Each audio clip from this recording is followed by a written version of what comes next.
Merci de votre fidélité légendaire à New World Info 1. Nous émettons depuis Lomé, la capitale togolaise, un peu partout, et à Paris en France. Vous nous suivez également aujourd'hui dans votre émission Émergence. Nous allons devoir passer à la loupe une thématique, l'eau et assainissement. De quoi il est réellement question à ce niveau? Nous avons une invitée sur ce plateau pour en débattre largement. Son nom, Pia Dosset. Elle est bien sûr la présidente de l'association Félicité. Pia, bonjour. Bonjour. Vous allez bien? Je vais très bien. Dans merci. l'ensemble? Ça va. Vous êtes à Lomé, ça fait combien de jours déjà? Eh bien, je suis arrivée le 23, le 24, on va dire, avril, dans le cadre de mes activités pour féliciter l'association dont je suis présidente et cofondatrice. Et comment vous avez trouvé votre Togo? Oh bah, tout à fait, toujours Vous avez fait le tour quand même, ou bien vous étiez toujours basé dans la capitale togolaise, Lomé? Lomé. Je suis allée quand même à Sokolé. À Sokolé, voilà, oui. Donc, à Kara, non? Non, pas Kara. Donc, je suis allée jusqu'à Sokolé, un peu visiter Chamba. Mais cela étant, tout va bien. Les plateaux, ça ne vous intéresse pas du tout? Les plateaux? Oui, vous avez été dans les plateaux? Les plateaux... Atakpame peut-être, Palimé, on ainsi est de passé suite. par là, effectivement, mais je n'ai pas eu le temps de visiter, justement, d'aller à l'intérieur. Et comment vous avez trouvé le pays dans tout son ensemble? Le pays, parce qu'on je l'ai sait que vous trouvé n'êtes pas chaleureux. vraiment stable au pays, vous êtes entre deux avions. Oh, bah si, ça évolue, c'est dynamique, il faut avoir l'espoir. Donc nous avons un bel hymne national où tout est décrit, n'est-ce pas? Donc les choses se font dans un processus parfois lent et parfois rapide. Tout dépend, mais chacun doit mettre sa pierre à l'édifice. Qui est Pia Dosset? Alors Pia Dosset, c'est moi. Et puis cofondatrice et présidente de l'association dénommée Félicité. Et je suis informaticienne, je vis en France et donc j'ai ma famille ici. Et aujourd'hui il y a une globalisation, donc on ne peut pas dire qu'on vit à tel ou tel endroit. On est partout à la fois. Partout à la fois. Pourquoi avoir donné Félicité comme nom à votre association? Félicité, c'est le nom de votre première fille? Non, pas du tout. Enfin, c'est juste pour comprendre. Alors, Félicité est venue, a été inspirée par le troisième couplet de notre hymne national. Oui. Et je vous invite à le revisiter. Sinon, très rapidement, à un moment donné, l'auteur-compositeur s'adresse à l'univers entier et demande à ce qu'on unisse nos efforts sur l'immense chantier d'où naîtra la grande humanité et que partout, au lieu de la misère, il faut apporter la félicité. Il faut apporter la félicité. C'est clair, cette fois-ci, dans la tête des fidèles téléspectateurs qui actuellement nous suivent un peu partout sur la planète. Alors, nous allons nous intéresser cette fois-ci à notre thème du jour, eau et assainissement. Pourquoi ? Alors, l'eau et l'assainissement, Félicité, en fait, se définit comme une plateforme d'échange de sachants et de personnes ou d'une communauté dont émane un besoin. Oui. Félicité est une association française créée avec 3 amis où l'idée était d'apporter des soutiens et d'accompagner des communautés qui auront des besoins. Et à ce titre, nous avons essayé de voir, de dépouiller un peu les associations existantes locales. Et celle qui répondait à nos valeurs était Tomoka, Chomia Odeka, basée, donc c'est une ONG locale qui œuvre dans la préfecture de Pélé, dans le canton d'Alaoutou, et qui a comme village pilote Pépéta. Donc c'est dans ce cadre-là que nous étions dans son accompagnement. Nous sommes partis donc dans ce village-là et où la communauté a manifesté son besoin urgent d'eau. Et donc l'eau, on ne peut pas faire l'eau sans l'assainissement puisque très souvent il n'y a pas de toilettes. Donc on a conçu ce projet eau et assainissement. Il faut savoir que Félicité s'inscrit dans les objectifs du développement durable. Et veut accompagner toutes ces actions dans ce sens-là. C'est-à-dire trouver des alternatives autres que ce qui existe puisque ce qui existe, pas tous, certaines choses défigurent un peu. Et donc nous inscrivons dans cette démarche. Et pour nous, l'eau, pour nous, on veut trouver une alternative autre que le fourrage.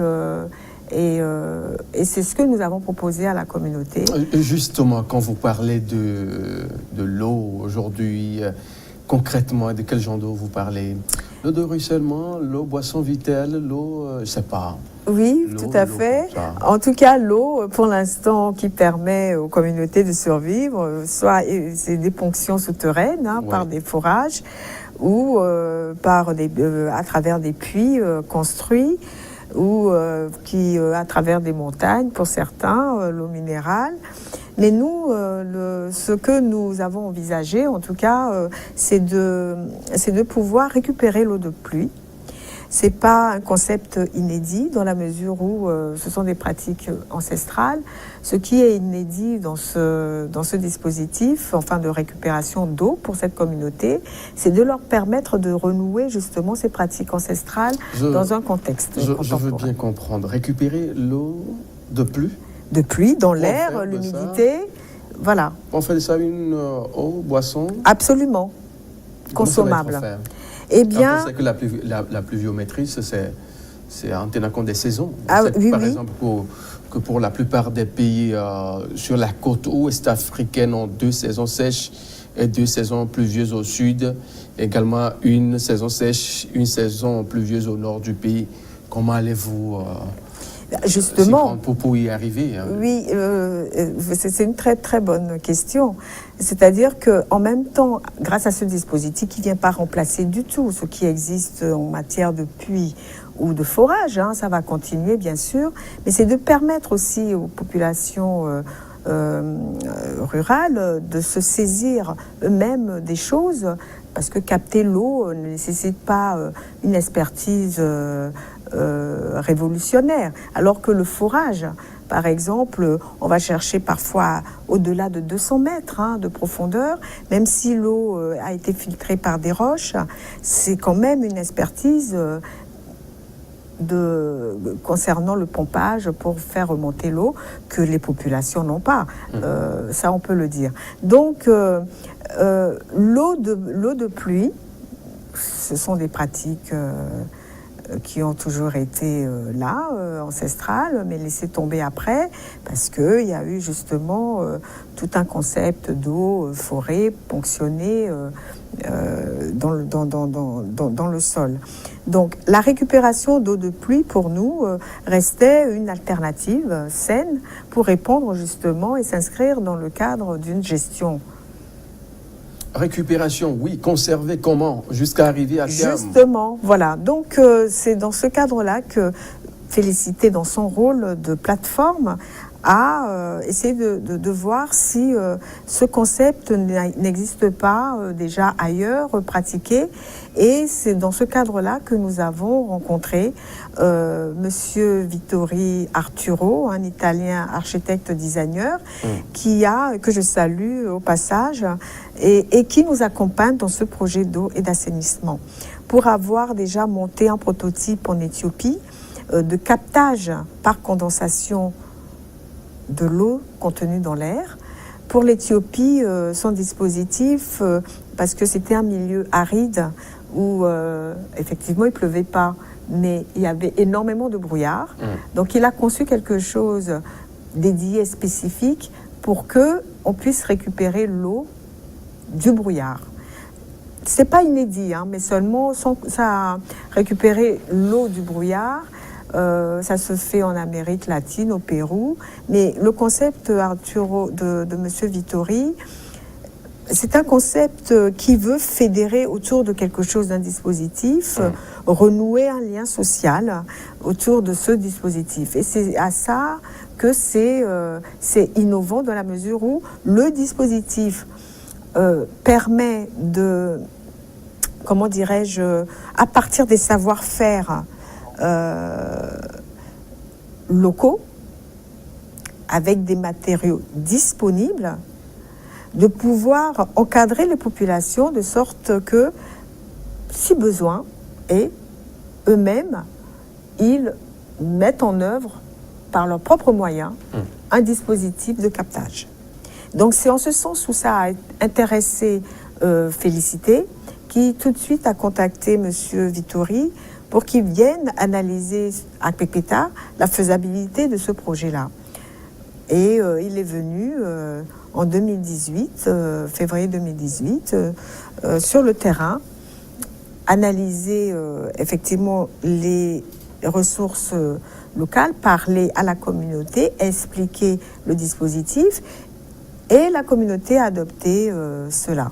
Donc, nous sommes dans ce projet-là en ce moment. C'est un long processus parce qu'il faut en parler à une population qui n'est pas encore habituée, qui a d'autres habitudes. On a déjà laissé ces pratiques-là de côté il y a quelques années. Est-ce qu'il faut investir dans ça? D'aucuns peut-être auraient voulu avoir de forage d'eau. Maintenant, si vous leur demandez de procéder au captage de l'eau, conserver, transformer, comment, tout cela ne va pas occasionner beaucoup plus de dépenses, plus que la construction des forages? Absolument, puisque c'est innovant. On actualise. Qu'est-ce qu'on gagne concrètement dans ça? Eh bien, qu'eux-mêmes, après, fabriquent. Parce que je ne pense pas que la communauté puisse aller creuser. Il y a des puisatiers, bien sûr. Oui. Mais bon, parfois... Ils sont pleins aujourd'hui. Oui, mais parfois, là, dans notre région, parfois, on ne peut pas creuser parce que le sol est dur, on ne trouve pas l'eau, forcément. Alors que l'eau de pluie, on l'a, il tombe. L'humidité dans l'air, on le prend. Donc, c'est un concept qui permet, par condensation, de pouvoir prendre les gouttes et de les stocker. Voilà. Donc, c'est un projet qui s'inscrit pour nous, parce que c'est comme ça que Félicité se définit, de s'inscrire dans les objectifs de développement durable, c'est-à-dire, s'occuper du changement climatique aussi, permettre à la population de gérer. Parfois, il n'y aura pas d'eau. Ça leur permettra, au fur et à mesure, de pouvoir eux-mêmes gérer et de ne pas gaspiller forcément l'eau, et d'être à même de pouvoir faire avec ce qu'il y a. Côté assainissement de la chose. L'assainissement, le volet assainissement concerne des toilettes sèches. Et les toilettes sèches, comme son nom l'indique, on veut valoriser. Après, il y aura une valorisation de l'urine et de la matière solide. Valoriser, hein? Voilà, c'est-à-dire le transformer en fertilisant. Et agricole par après. Agricole, où ça peut permettre à planter des arbres, à répondre aux problématiques de déforestation. Si effectivement la communauté n'est pas encore habituée à ce que son urine se transforme en fertilisant, ou que ces matières fécales déshydratées et revalorisées servent de fertilisant, ça peut déjà servir à reboiser.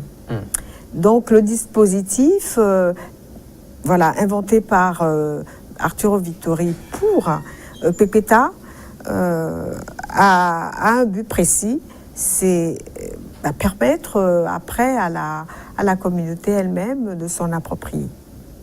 Alors, quand on voit un peu le projet, c'est un projet innovateur, on se dit pourquoi avoir opté pour l'eau et assainissement, pas peut-être pour la construction d'une école quelque part, centre de santé, pour permettre à ces populations-là de profiter enfin de ces occasions-là, que d'opter pour l'eau et assainissement. Eh bien, en 2017, quand nous avons visité Tomoka dans son fief où elle agit, nous sommes arrivés avec deux architectes urbanistes spécialisés dans la construction en terre pour justement...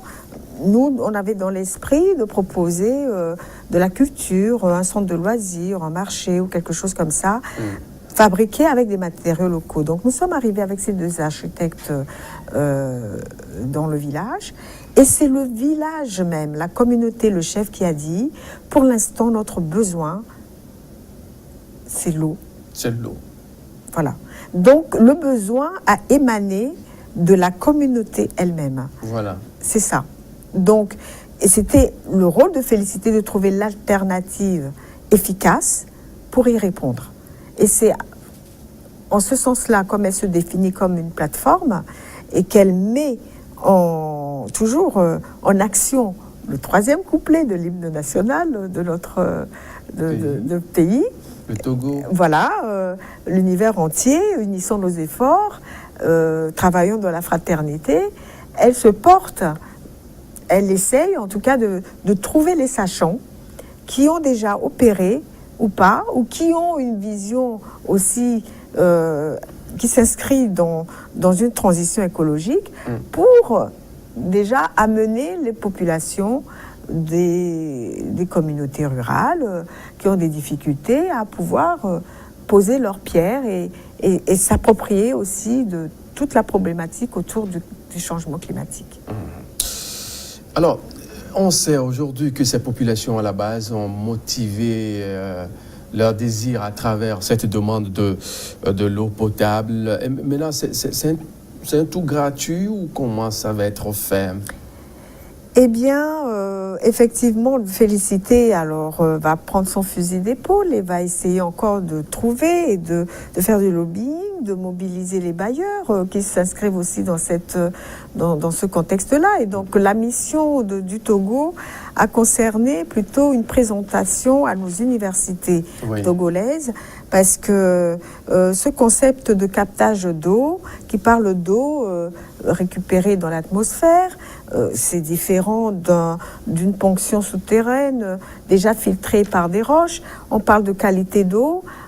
Donc voilà, nous sommes venus ici pour leur présenter. Donc normalement, Arturo Vittori aurait dû être là pour mieux expliquer. Mais bon, il n'a pas pu. Et il viendra. Je pense qu'on va devoir marquer la toute première pause. D'accord. Le temps pour nous de revenir sur ce que vous êtes en train de développer là dans la deuxième partie de cette émission. Monsieur, si vous nous regardez actuellement, sachez bien sûr que c'est votre émission Émergence qui reçoit aujourd'hui Madame Pia Dossé, bien sûr, la présidente de l'association Félicité, basée bien sûr en France, qui est venue au Togo pour bien sûr porter son savoir-faire en matière de l'eau et assainissement. Une pause, elle est très importante. On la marque juste derrière, on se retrouve pour la suite de cette émission.